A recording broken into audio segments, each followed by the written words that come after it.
At the edge of a summer's oppressive night in 1861, a flicker of light danced through the humid air of a southern plantation, an ember that would ignite a chain of events few dared to speak aloud. What secret burns behind this sudden flare in the slave quarters, where silence was once the only sound?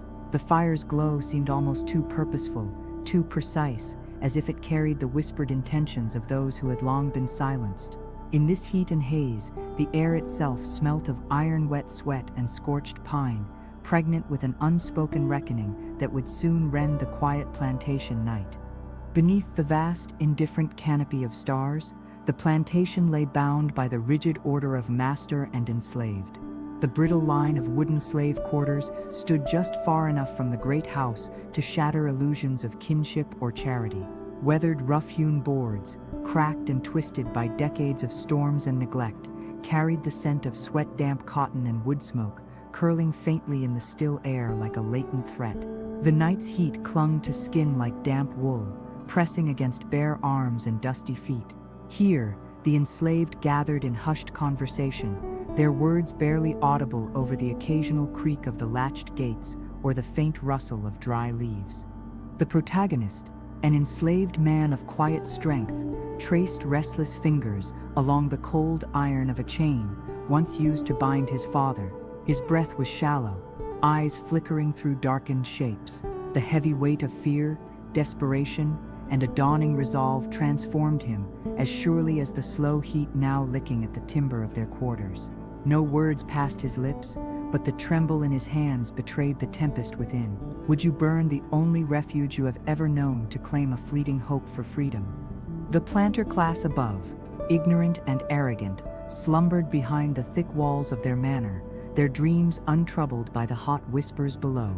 Their very existence depended on order enforced by law, slave codes that forbade enslaved people from gathering after dusk, forbade them from striking a white man, even in self-defense. Bastions of cruelty such as whips, shackles, and iron collars were not merely tools, but instruments of psychological torment, their rough, splintered surfaces a constant tactile reminder of bondage and pain. Yet tonight, unchecked tensions simmered beneath these oppressive statutes, threatening to break violently free. The first sparks caught like a viper's bite, silent, swift, and deadly. The protagonist's gaze hardened as the fire began its insidious spread, an act both terror and rebellion intertwined. Flames hungrily devoured the wooden walls, sending acrid smoke curling against the moonlit sky. The crackle and pop of burning pine mixed with muffled shouts and the panicked footsteps of those ensnared inside. Their fate sealed by fire's cruel embrace, the masters found themselves trapped, prisoners of a pyre fueled by years of brutality. The night's dark fabric was torn apart by screams and the distant roar of crackling flames. Accounts suggest that this was no reckless blaze, but a carefully orchestrated act of retaliation, one born from profound and unresolved grief. Each growing ember was a signature of pain, each plume of smoke an unvoiced demand for justice. Yet, with justice, always comes complexity. How far does desperation justify destruction? As the fire spread, the protagonist's chest tightened, a mix of triumph and dread. The primal scent of burning wood filled his nostrils, mingling with the bitterness of sweat and ashes, and the taste of irrevocable consequence hung thick in the air. Outside the slave quarters, the reaction was electric and immediate. The enslaved watchers, hearts hammering against ribs like trapped birds, witnessed their revenge with a cocktail of exhilaration and horror. There was an ancient cadence to this moment. A painful echo of ancestral struggles passed through whispered stories around faint fires long ago. Their quiet strength now took form in this violent illumination. But would the price of vengeance bind them to new chains far heavier than iron? This night, dense with heat and smoke, served as a crucible where pain met action, fury met fate, and the seemingly impenetrable walls of dominance began to tremble. The protagonist's tightened jaw and racing hands revealed not only a man trying to seize control over his own life, but a humanity stretched to its limits by oppression. The burning quarters stand as a symbol, a fiery crossroads of past suffering and future hope, where every flicker threatens not only destruction, but the possibility of profound transformation. Where will the ashes fall, and who will rise through the smoke? In these fleeting heat-soaked moments, as the fire swallowed wood and flesh alike, the true reckoning had only just begun. The flames, relentless and consuming, whispered a truth locked beneath years of silence. Freedom, even born of fire, is never without its shadows. Smoke curled through the night like a slow gathering echo, rising from the slave quarters where the fire first took hold. Its acrid scent wrung the air, sharp and heavy, clawing at lungs already burdened by years of southern heat and dust. The plantation lay shrouded in this growing veil, a landscape transformed by the flickering blaze that lapped hungrily at timber walls, whispering of rebellion's unseen hand. How did this quiet corner of the world ignite so quickly, so deliberately? The truth braided itself into smoke and shadow, smoked glass shards, reflecting a terrifying new reality. Before the flames, routine ruled like iron chains. The rhythm of lives bounded tightly by unyielding laws. The plantation cooked under the simmering sun, cotton fields stretching beneath cerulean skies, punctuated by the dull, rhythmic clack of loom and spindle, and the restless feet of those trapped in endless labor. The quarters, rough and cramped, smelled of wood smoke and sweat-soaked clothes, coarse cotton shifting against cracked skin. Each day carried its burden in whispered prayers, guarded glances, and tentative hope. These small acts were the marrow of endurance, until this night, when all compressed into a single moment of burning defiance. The protagonist, his hands scarred from years twisting rope and hauling wood, stood silent, eyes fixed not on the flames, but on the approaching consequences. His breath was rough, catching in the thick night air like a flint struck on stone. Around him, others watched, faces lit by fire's dance, their expressions a volatile weave of fear, sorrow, and fierce resolve. This act was more than arson. It was a message carved out in smoke and flame. Yet, beneath the surface, uncertainty coiled. Who would survive the fire's retribution? And at what cost would the price of justice devour those who dared to demand it? Inside the burning quarters, the masters awoke to panic and confusion. Trapped by fire and fury, they banged on doors, their voices cracking with terror and disbelief. The faint scent of lamp oil mingled grotesquely with smoke, filling the air with an odor of imminent death. The crackling fire conspired with collapsing beams to seal the fate of 9 men who had long wielded a cruel grip over others' lives. Records imply these moments stretched agonizingly, a physical and psychological crucible where control slipped irrevocably. Their cries, some pleading, some furious, echoed hollow beneath the roar. Outside, the enslaved encircled the flames, watching the inferno with a mixture of triumph and dread. The crackle of fire fought against the chorus of restrained sobs and held breaths. It was as if the very night itself held its breath, balanced between annihilation and deliverance. An old woman pressed a worn hand to her mouth, stifling a cry as the furious flames consumed more than wood. The motif of fire, destructive and cleansing, folded tightly into the heartbreak of the moment. What would live beyond the smoke? Were these embers the rekindling of a deeper, fiercer hope? This night, records hint, was not spontaneous, but the fragile apex of whispered plans weighed down by years of subjugation. The law laid its iron hand heavy. Slave codes dictated every forbidden movement, every threatened glance. Yet in the shadows, resistance lived, breathing quietly through slow turns of loom and tired hands. The fire was both liberation and punishment, its tendrils entwined with the tangible weight of chains and the intangible heft of fractured hope. How does one measure the moment when survival slips into revolt? The protagonist's hands clenched a frayed length of rope, the rough fibers a tactile link to past sufferings, reminders of bonds broken and reclaimed. His gaze drifted upward, tracking spirals of smoke darkening the sky. In that luminous arc, the future seemed to shimmer uncertain and raw. Would vengeance offer freedom, or merely kindle new shadows? The flickering light reflected in his eyes, an unspoken pact binding body and soul to the flame's terrible promise. As the fire devoured the quarters, sound sculpted the night, the sharp snap of timber falling, the breathless gasp of watchers, and the muted sobs carried over heavy air. This night was dominated by sound and silence alike, the cruel language of survival etching itself in every crackle. A child's cry was swallowed mid-note, replaced by a heavy, oppressive stillness that hinted at the cost of uprising. Smoke rose like a dark veil, both concealment and revelation, cloaking deeds that history might never fully tame. From the flickering edges of the flames, an intangible sense of time fractured, the present bleeding into past wounds and future fears. The protagonist's chest rose and fell with measured breaths, his body taut with tension. Beneath rage and fear was something harder to name, the raw edges of hope, bleeding through desperate courage. This moment, born on the heat of smoke and fury, marked a reckoning not just for those trapped within wooden walls, but for a world poised on the cusp of shattering old orders. The fire inside the slave quarters was no longer a flickering threat.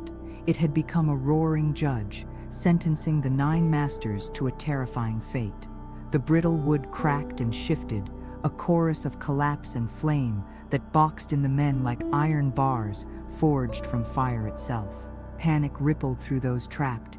Heated breaths came in ragged bursts. The acrid tang of smoke stung their eyes, and the faint but unmistakable scent of burning lamp oil mixed with the suffocating heat.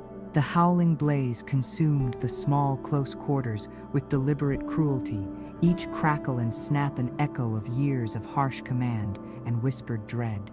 Inside, the 9 masters' faces contorted with disbelief and rising terror, their fists hammered at wooden doors, swollen and warped by heat. Their voices broke with desperation as pleas turned to curses. The fragile veneer of control cracked under the pressure, revealing raw fear that had rarely touched their lives before. Surrounding them was the merciless fire, an invisible hand tightening the noose of their reckoning. Accounts imply that time slowed to a cruel crawl in those moments, with every heartbeat pounding like a hammer on iron. The scent of scorched wool and leather mingled with flickering shadows that danced wildly across their faces, ghostly, unnerving, as if judgment itself prowled the charred room. These men had once ruled with cold authority, the law and the lash their instruments of power. Slave codes of the era granted them absolute control over the lives beneath their feet. Penalties included whipping, branding, and worse. The iron collars clanked in silent testimony. The whips cracked like thunder, and the chains that bound flesh to suffering were ever present. But now, the very walls that sheltered them betrayed their false security. The fire's hiss sounded like whispered retribution, claiming dominion over masters as surely as over the bound and broken. How does one face the flames that they once wielded like a weapon? Outside the burning quarters, resistance assumed a chilling new form. The enslaved gathered in shadowed clusters, their eyes reflecting flames that illuminated the smoke-choked night. Mixed emotions warred within these watchers, a fierce joy kindling pride, and a deep, gnawing fear of retaliation.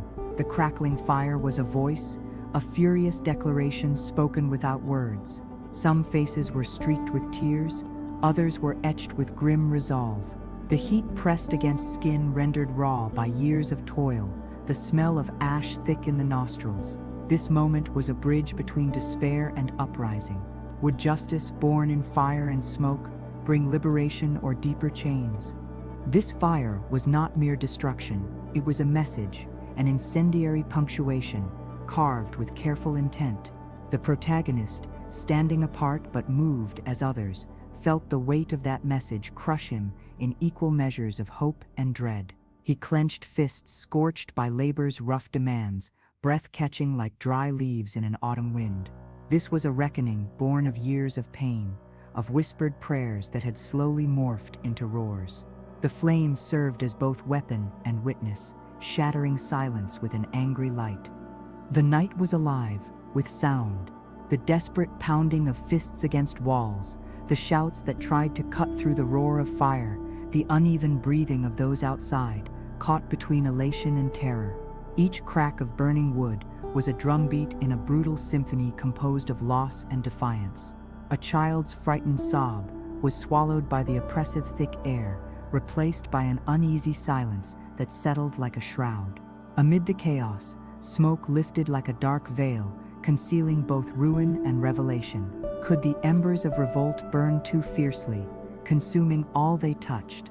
In moments like these, time fractured, present pain overlapping with memories etched deep into bones and blood.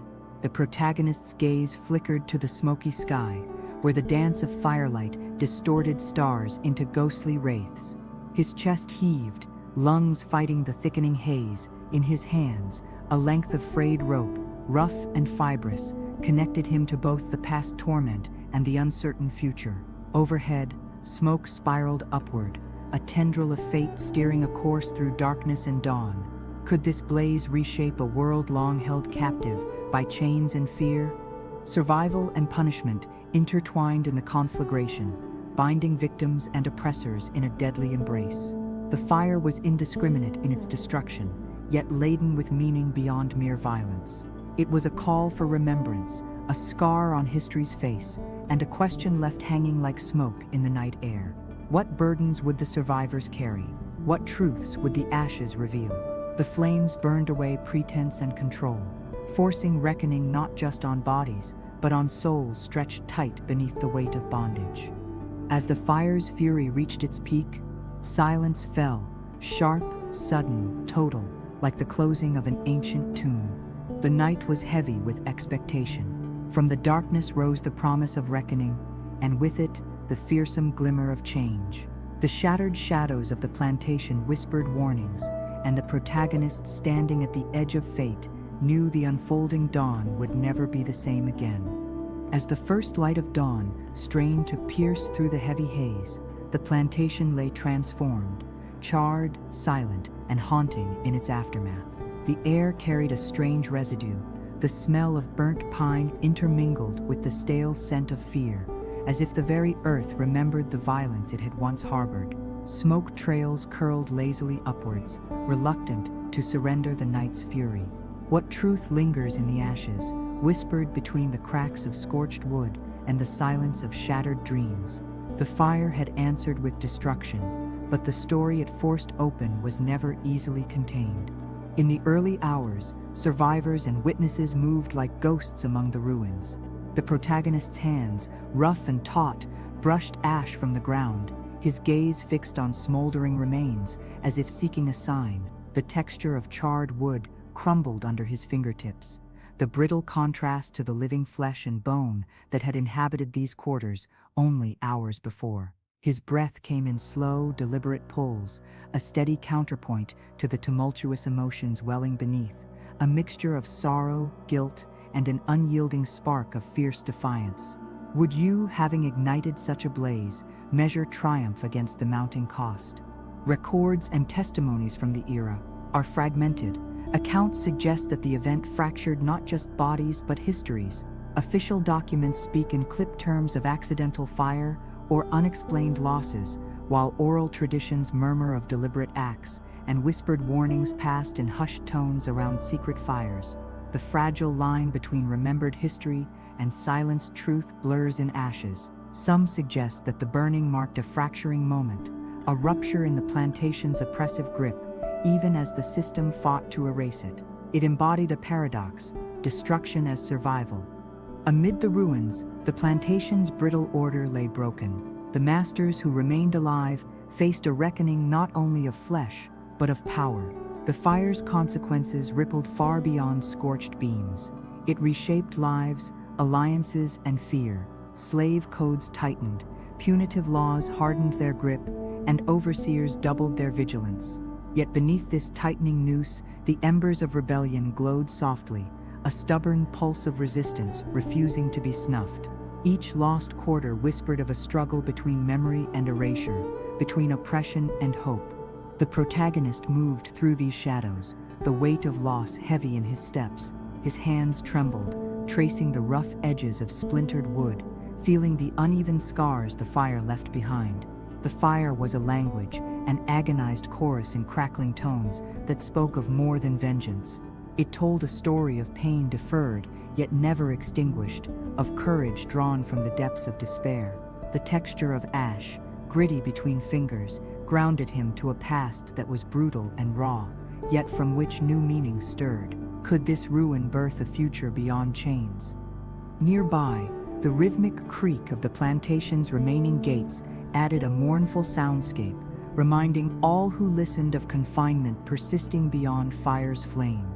The smell of scorched earth mingled with fresh dew, the natural world reclaiming what human cruelty had tried to control.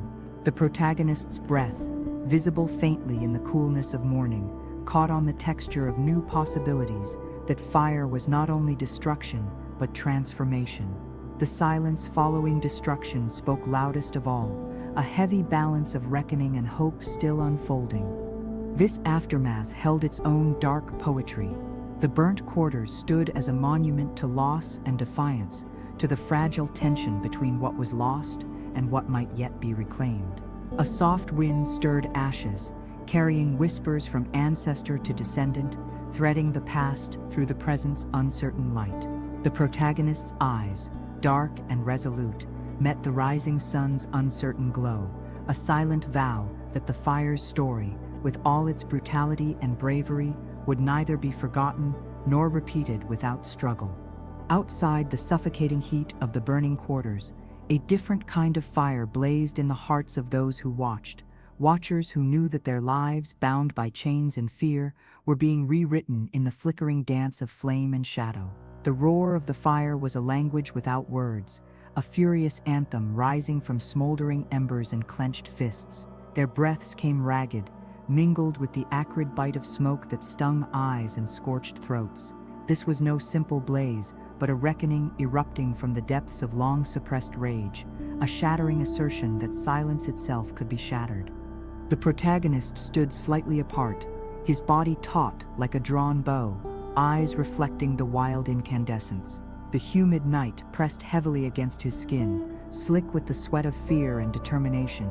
Around him, others muted their cries, swallowing grief and hope in equal measure. The air held the sharp tang of burning wood and wet earth, an unlikely perfume woven from destruction and desperate longing. Every crackle, every hiss of flame seemed to echo with ancestral voices, voices that had long whispered in hidden gatherings, spinning tales of endurance, pain, and whispered revolt. Could the fire outside be the start of a new story, or merely the lament of what was lost? The trees surrounding the plantation rustled ominously, their branches creaking like ancient bones stirred by restless spirits. The night was thick with tension, punctuated by the distant calls of nocturnal creatures, whose fear mirrored that of human hearts. The small flames scattered sparks, like incendiary fireflies caught in the breath of the wind. Each spark was a question: what did freedom cost? What new chains might be forged in the ashes? A woman nearby pressed a trembling hand to her mouth, her breath hitching as the flames illuminated her tear-streaked face. The silent rhythms of hope and despair met in that fragile moment, balanced as precariously as the dancing firelight on cracked earth. The history beneath this flame was etched in law and custom. Slave codes forbade meeting after sunset. Gatherings whispered in shadows risked brutal punishment. Overseers crouched behind splintered fences, their eyes gleaming with suspicion, itching to restore order through violence. The smell of damp leather from loaded whips hung faint but constant, the threat a constant tactile presence. But tonight, those boundaries dissolved in heat and fury. The quiet defiance of stolen moments bloomed, wild and uncontrolled. The protagonist's fingers tightened on a fragment of smoldering wood, the texture rough and jagged, like the fracture in their lives. Would this fire burn away the past or scorch the future beyond hope? Witnesses murmured of the night as a crucible, a violent alchemy turning pain into power and rage into fleeting triumph. The testimonies, fragmented and veiled in fear, speak of a fierce joy that intertwined with dread. The crackling inferno was a voice raised against centuries of brutal silence, a howl of anguish that tore through the plantation's fragile order. Yet, Amid this terrifying spectacle, questions lingered. Could fury alone change the harsh laws that shackled body and soul? Or was this moment doomed to become another whispered legend, swallowed by time and repression? The protagonist's chest rose and fell with shallow breaths, each inhalation mixed with the bitter smoke and rote remembrance. Around him, the hum of muted voices wove a fragile tapestry of solidarity and sorrow. The texture of cloth, rough hemp and threadbare cotton, brushed his arms, tangible reminders of the poverty imposed by bondage. Eyes met in silent understanding, strangers bound by shared loss and tentative hope. The fire's glow etched their faces in harsh relief, illuminating the scars, not just of flesh, but of inheritance, passed from father to son, aunt to niece. The night, in its wild brilliance, became a crucible of identity and survival. Sound folded into the moment, like a living thing, the desperate crack of timbers falling, the frightened murmur of children clutching mothers' skirts, the rustle of quick steps retreating into shadow. Each sound was sharpened by fear and hope intertwined, a pulse beating steadily against the heavy night. The very earth seemed to hold its breath underfoot, as if waiting for the next chapter to be written in smoke and silence. The protagonist's gaze lingered on the horizon, where firelight flickered against the dark mass of trees, a reminder that from this night forward, nothing would ever be the same. Smoke rose in thick tendrils, weaving through the branches and sky like ancient spirits, carrying stories from one generation to the next. The motif of fire, both destroyer and herald, wrapped itself tightly around the moment, flame as punishment, but also as liberation. The protagonist's hands brushed ash from a fallen leaf, each grain a fragment of memory, fragile yet enduring. The night's roar was an echo of fractured histories and yet unspoken futures. Could the flame light a path toward freedom, or was it destined only to consume all in its hunger? The fire's roar faded slowly into the first whispers of dawn, leaving behind a stillness that trembled with uneasy promise. The plantation, its order shattered like brittle glass, was left to reckon with the searing truth scorched into its very soil. The protagonist stood watching as smoke spiraled heavenward, his heart a strange blend of grief, hope, and steely resolve. The night had spoken, a fierce, terrible language that demanded listening, and the question hung thick in the air: what price would freedom demand in the days to come? The harsh rattle of iron echoed through the heavy silence of the plantation, a sound that had long haunted the lives bound within its reach. Rope and chains, every frayed fiber, every rigid link, a tactile testament to centuries of bondage and suffering. The protagonist's hands, roughened by labor and marked by victories and losses unseen, wrapped tightly around a coarse length of rope. Its scratch against skin was a cold reminder of the unyielding grip of oppression that tethered bodies, futures, and dreams alike. Could the very tools that bound also become the instruments of liberation? Underneath the thick southern heat, the rope and chains carried stories unseen and untold. Tangled in their twisted weaves were memories of punishment and endurance, whispered threats and scratch marks carved into slats and soil. The sharp scent of tar and sweat lingered on these implements as a subtle but constant presence. Records imply these implements were not merely physical restraints, but symbols of absolute control, iron that marked the limits of freedom and defined the brutality of the system. Yet, for the protagonist and his fellow enslaved, those same ropes became threads knitting rebellion and hope. The night the slave quarters caught fire, the tactile sense of bonds, frayed ropes, heavy shackles, was inseparable from the heat of revolt. The protagonist's fingertips brushed the coarse fibers, tracing the rope's uneven texture, as if seeking a hidden map embedded in its knots. The contrast of rough hemp against burning timber was a sharp jolt, a sensory memento that oppression had a tangible shape, but so too did resistance. Did the fire consume only wood and flesh, or did it singe the very chains of fate, loosening their grip? In scenes both quiet and brutal, rope and chains threaded the narrative of captivity.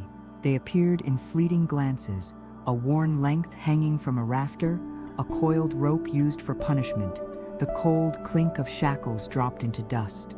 The overseer's whip, Corded leather webbing, harsh against hot skin, joined these elements in a visceral world of dominance.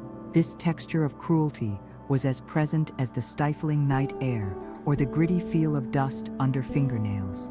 Yet, the very same rope could carry a whispered signal, an omen of uprising sewn into its fibers. How does one tell where the whip ends and rebellion begins? For the protagonist, the journey was marked in these tactile symbols, the sensation of rope biting into wrists, or the sudden stillness when cuffs slipped free. Every rough texture was a lesson in sorrow and survival, a daily geography of pain and cautious hope. The chains could weigh down bodies but not always spirits.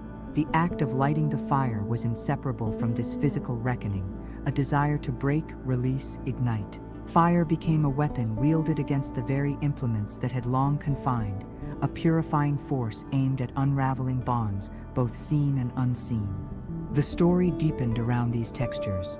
The protagonist's hands were a palimpsest of sensation, calloused, trembling, steady in turns, as they grappled with the ropes that symbolized both subjugation and possibility. The smell of tarred hemp rope, the sting of leather whip, the cold bite of iron, all led toward an unspoken understanding of how pain and power were enmeshed in their world. Each snap of slackened rope or clang of released chain rang out like a chord struck in a symphony of rebellion. Interlaced with these moments were the echoes of law, slave codes specifying punishment and control, sanctioning cruelty with a callous hand. The law drew lines in flesh and fiber, decreeing how tightly to bind, how cruelly to lash. Yet, despite these rigid constraints, the protagonist's defiant spark burned through. The fire that night was more than a blaze.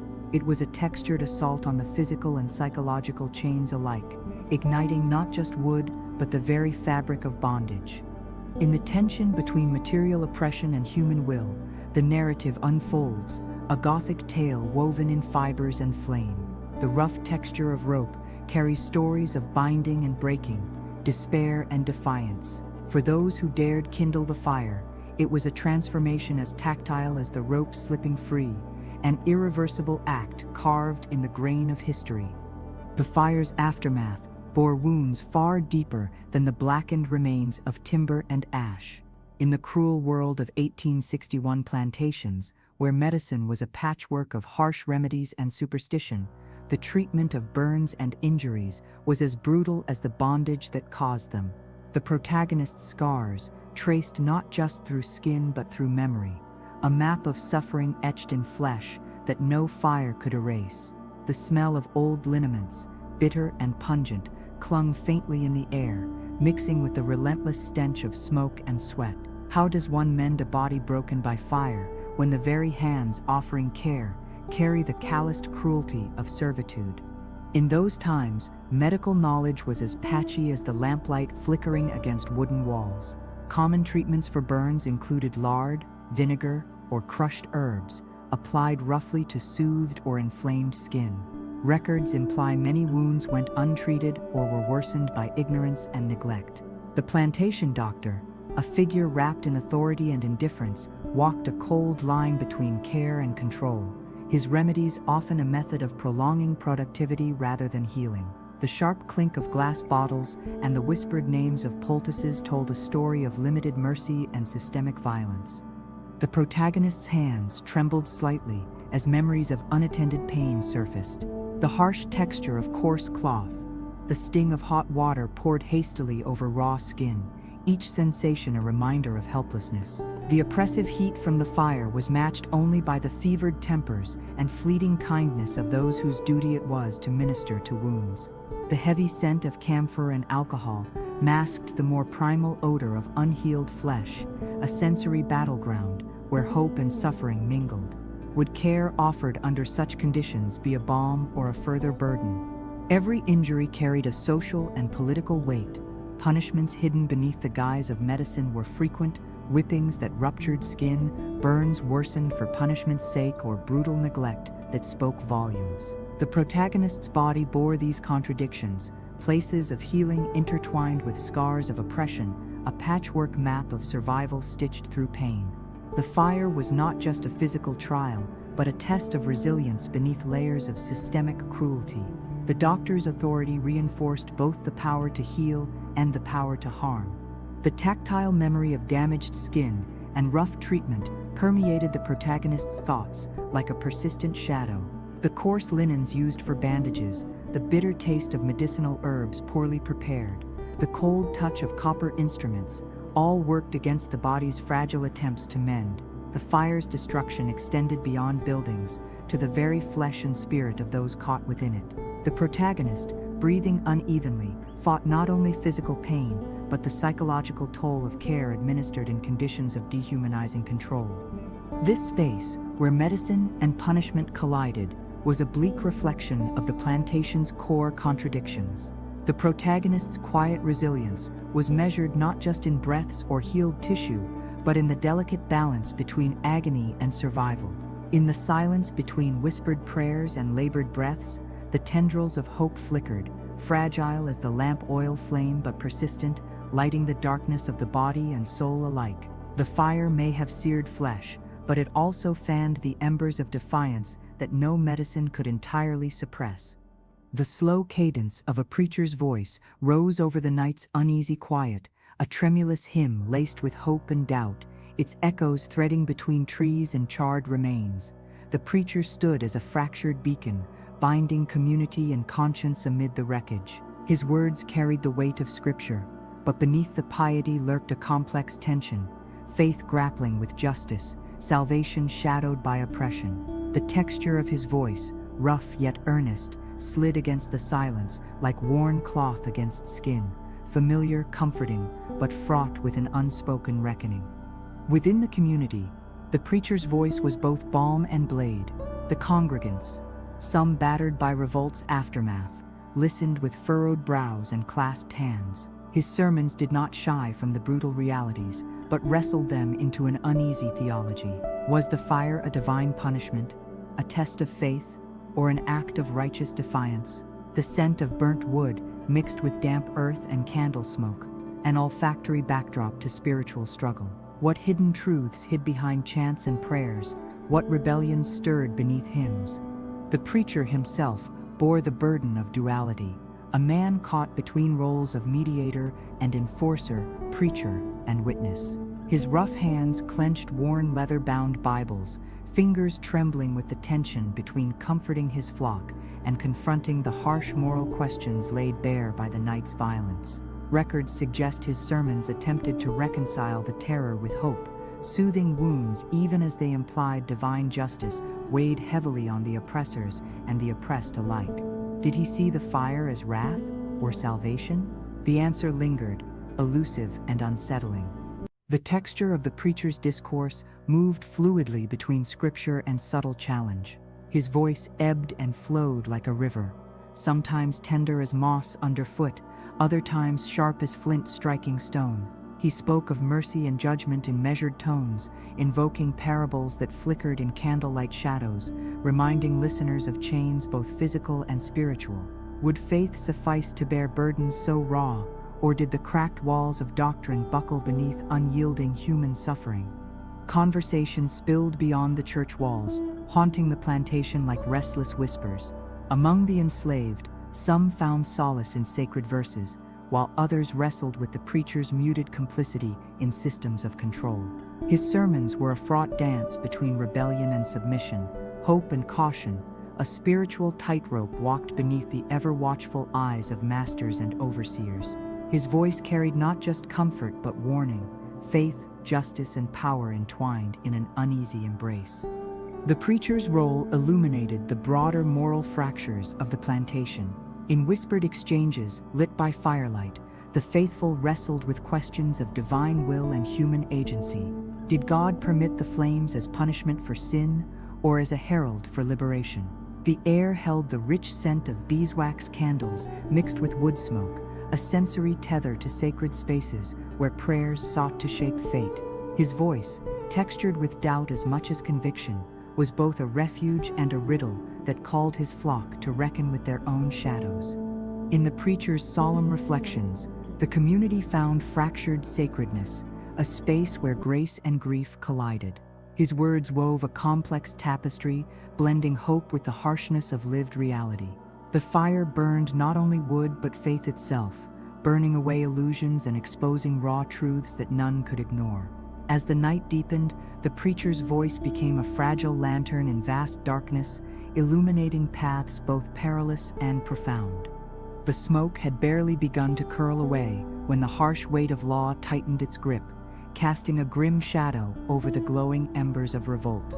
The slave codes, ancient, severe, and immutable, stood as stone walls designed to imprison bodies and spirits alike. These laws forbade any uprising, forbade assembly after dark, forbade even the whisper of rebellion.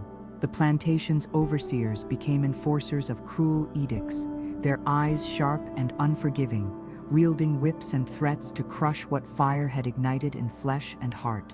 What force could stand against laws born of fear and hardened by violence? The protagonist, caught between defiance and survival, felt the invisible chains of legislation tighten with every passing hour. The temperature of dread rose as punitive laws were invoked with cold efficiency. These codes prescribed brutal punishments, whipping, mutilation, death, meted out not just for rebellion, but for the smallest infraction. Behind closed doors, whispers warned of patrols doubling their rounds, of secret tribunals meting out swift and merciless justice. The tactile sense of iron shackles, flogged flesh, and the bitter scent of tobacco smoke from overseers' pipes became everyday reminders of the cost of resistance. Court records and slave patrol logs, fragments of a harsh reality, reveal a system utterly dedicated to preserving power. Laws were wielded as weapons to ensure order, each decree a barrier against freedom's fragile flame. Punishments were public spectacles, harsh lessons hammered into the bodies and minds of the enslaved to deter uprising. Yet, even as law sought to extinguish rebellion, the fire burned beneath. The protagonist's gaze, often cast down in careful calculation, flickered with a smoldering spark, hope tempered by necessity. Tactile realities of the law were everywhere. The rough touch of the whip's handle, the cold metal of shackles, the unforgiving texture of wooden stocks. These instruments shaped every day, every breath, a physical language of control and submission. The fire that night challenged this language, speaking in heat and ash what words could not dare. The protagonist's hands, once bound by rope and law, clenched now with resolve, unspoken challenge etched in every line and callus. Yet the law's cold rigidity also revealed cracks, unexpected breaches, where rebellion flickered. It complicated the narrative, for law and resistance were locked in a brutal embrace, each giving meaning to the other. The fire, an act of defiance, forced the system to reveal its fragility beneath its cruelty. Would the brutal lash and iron chain ultimately quell the fire? Or would it fan flames long thought suppressed? The struggle between law and will was not simply a contest of power, but a dance of despair and hope. Within this conflict, the protagonist navigated a perilous path. Every decision held weight, a whispered plan, a silent signal, a breath held too long. The fire was not merely destruction, but an act of calculated rebellion, a challenge to the very fabric of authority. In the murky interplay of shadows and smoke, law's dominion was contested by the fierce humanity beneath. What law could truly bind a burning soul? The night's blaze invited both reckoning and reinvention. The history of such uprisings was marked by cycles of violence and repression, yet also by enduring resilience. The protagonist's journey embodied these dual truths, a person shaped by law's harsh designs, yet propelled by the fiery will to reclaim freedom. Each flicker of light against the dark was a pulse of silent rebellion, a testament to unyielding spirit. The fire's roar was more than destruction. It was a profound statement etched in flame, defying the binding weight of law itself, challenging history's immovable words. Smoke lingers long after flames die, carrying with it tales woven from both whispered secrets and shouted truths.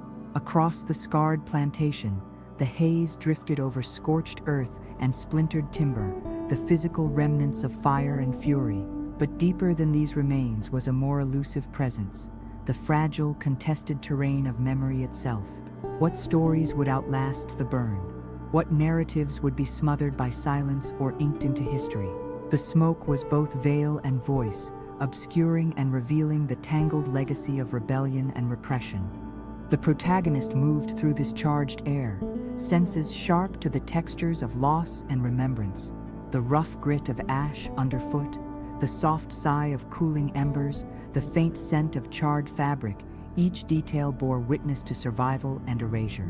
His breath caught on the moisture in the air, fingers trailing over cracked wood, where old marks recorded fleeting moments of resistance. Oral histories whispered among the enslaved carried a weight no ledger could capture, a pulse of defiance alive in the melody of songs, the cadence of stories passed from one generation to the next. Would memory itself become act of rebellion against the slow burn of forgetting? The archives offer sparse illumination, a ledger here, a trial transcript there, often shaped by silences, gaps, and erasures. Records imply a pervasive caution. Histories of insurrection were minimized, renamed accidents or fires, buried beneath official hands, keen to maintain order. Yet the smoke resists containment. In the cabin corners, beneath quilt patterns and candle shadows, legends breathed life. The fire, once a violent rupture, became a signpost, a marker where fate met fury and where history began its slow, difficult reckoning. This interplay of memory and materiality forged a layered reality. The protagonist's gaze lingered on a scorched fragment of wood, rough against his calloused skin, a tactile testament to histories that refused to be severed. The fire was both erasure and inscription. Ashes were palimpsests over which narratives fought for permanence. The plantation itself became a fragile archive, weathered by rain and time, but inscribed with traces of those who dared kindle its blaze. What price does memory pay to survive, and what stories does it sacrifice to keep its flame alive? Amid these smoky fields, contested truths gathered like embers, waiting to ignite. Oral testimonies spoke of courage and reckoning, resistance and loss. Yet the ledger fought back with cold formality, legal pleas, punitive edicts, and muted justice. This friction shaped the collective consciousness, casting long shadows across the future.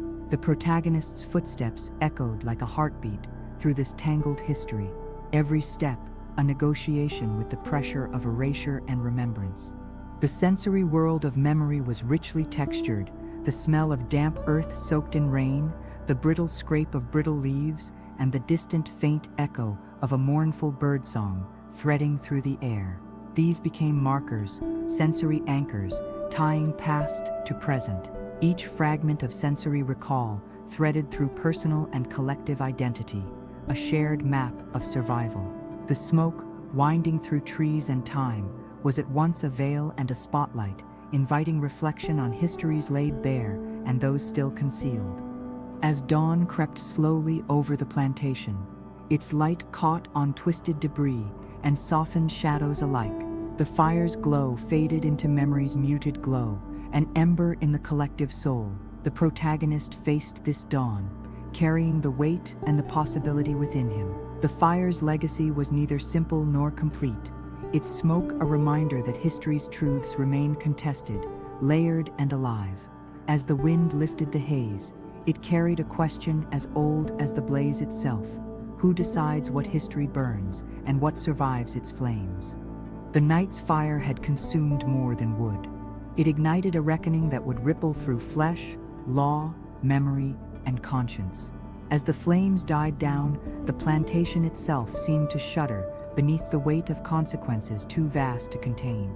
In the cold aftermath, truth emerged in broken fragments. The charred remains of structures, the trembling hands of survivors, the whispered rumors threading through shadows. The protagonist stood at the threshold of this new reality, a man transformed by rage, loss, and a grim understanding that the fire's blaze was only the beginning. The air hung heavy with ash and smoke, a suffocating presence that clung to skin and spirit alike. The quiet was broken only by distant murmurs of pain, fear, defiance. The scent of singed pine and burning cloth lingered like a scar on the night, a reminder of the violence that had shifted power, if only temporarily. The protagonist's breath came slow and uneven, his eyes tracing the flicker of dying embers as if searching for a path through the darkness. The tactile grit of ash beneath his nails grounded him in the brutal reality of what had been set into motion. The masters trapped in the fire did not survive unscathed, and the violence unleashed as retribution was swift and merciless. Historical accounts suggest brutal crackdowns, where the smallest suspicion meant brutal punishment or death. Entire communities trembled under new laws, slave codes tightened with unforgiving precision, and overseers wielded power with bloodied hands. The protagonist, though freed from immediate chains, found himself navigating an even more complex prison of fear, suspicion, and survival. Would this night's defiance overnight birth freedom, or merely chain them anew in the iron grasp of vengeance? The reckoning also fractured the plantation's fragile social fabric. Bonds between enslaved people and those in authority splintered under the weight of fear and reprisal. Neighbors whispered of betrayal and loss. The air vibrated with the tension of watchful eyes and silent accusations. The protagonist's movements became cautious, each step measured against the backdrop of tightened control. The texture of the soil, once soft and open, now felt like a shifting terrain where trust was scarce and every sound could signal danger. In this unfolding landscape, survival demanded fierce courage, like walking blind through smoke and ash. Yet, amid the wreckage, something unspoken endured, a flicker of hope wrapped in resilience. The fire, with all its destruction, became a symbol not only of pain and loss, but of the unquenchable spirit to resist. Stories, sung in hushed tones and told around faint protective fires, began to weave the night into legend. Oral histories became lifelines, offering a shared language of endurance that no law could erase. The protagonist's clenched fists were not just marks of anger, but badges of a burgeoning identity, a testament to survival and an assertion that flame could purify without destroying the soul. This complex reckoning rippled far beyond the immediate fire's glow. It echoed through the wider currents of a nation on the cusp of civil war, where the contradictions of freedom and bondage tore at the seams of society. The protagonist's story was one thread in a larger tapestry, a silent herald of the seismic shifts soon to come. The fire's legacy was ambivalent, dangerous yet illuminating, a harsh teacher demanding that the oppressed and oppressor alike confront the cost of their pasts and the uncertainties of an unfolding future.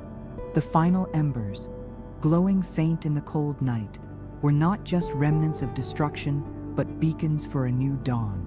The protagonist stood with smoke curling around him, a figure shaped by flame and shadow, caught between despair and determination. His eyes reflected the fragile light, defiance etched deep in their depths. The night's fire had spoken a language of reckoning, its words clear and irrepressible.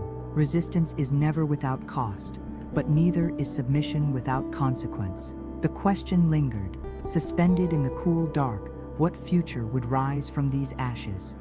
The fire that claimed the slave quarters became more than a moment of destruction.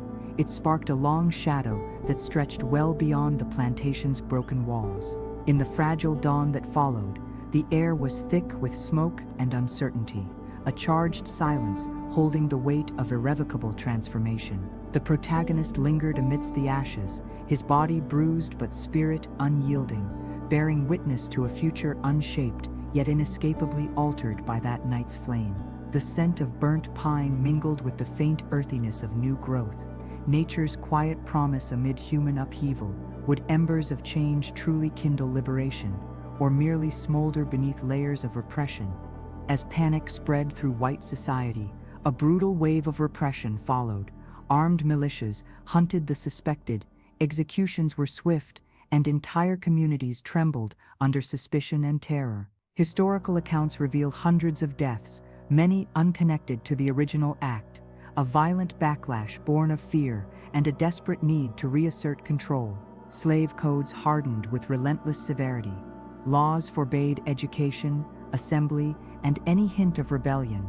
The implementation of these statutes throttled any flicker of freedom, shrinking daily life into an ever-tightening cage.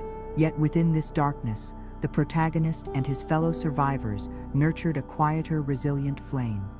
the wider world was shifting too. The nation's convulsions, edging toward civil war, magnified the rebellion's implications. The protagonist's ordeal echoed within this larger narrative of beginning and end, a pulse linking individual defiance to collective upheaval.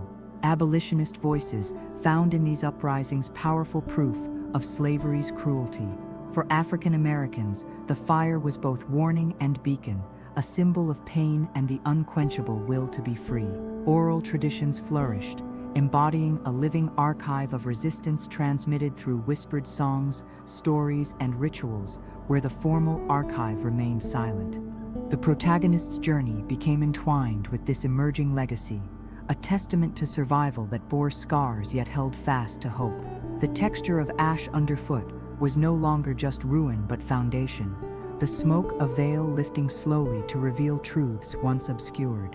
The rebellion, though costly, proved that resistance endured and transformed. The night's fire birthed stories not just of destruction, but of rebirth, offering a fierce counter-narrative to the silence imposed by fear and repression. As time unfurled, these embers of change illuminated paths toward justice yet to be fully realized. The protagonist's eyes met the rising sun, reflecting a resolve forged through flame and shadow. The fire's legacy was neither simple nor neat.